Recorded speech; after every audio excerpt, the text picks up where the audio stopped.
যখন আপনি স্কুলে ছিলেন তখন তো আপনি জানতেন সামনে একটা পরীক্ষা আছে, এই কারণে আপনার পড়তে হইতো, নাহলে আপনার বন্ধুরা পাশ করে চলে যাবে, আপনি পাশ করবেন না। আপনার এসএসসি ছিল সামনে, বড় বড় বোর্ড পরীক্ষা ছিল, আপনার জীবনে কিছু একটা করার ব্যাপার স্যাপার ছিল, এছাড়াও আপনার সোশ্যাল প্রেশার ছিল, সমাজের সবাই কি বলবে আপনি যদি পাশ না করেন, ফেল করেন, আপনার রেজাল্ট যদি খারাপ হয়, ইত্যাদি ইত্যাদি।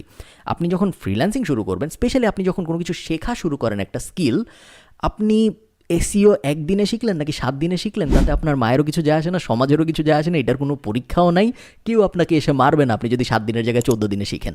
তো এরকম হইলে যেটা হয় সেটা হলো, আমাদের ব্রেন যেহেতু একটু লেজি, আমাদের ব্রেন ওয়ে আউট খুঁজে। তো এইসব ক্ষেত্রে দেখা যায় যে যারা খুব বেশি সেলফ মোটিভেটেড না, তারা আস্তে আস্তে পিছিয়ে পড়ে, এবং এই ক্ষেত্রে রিওয়ার্ড সিস্টেমটা অনেক ভালো কাজে আসে।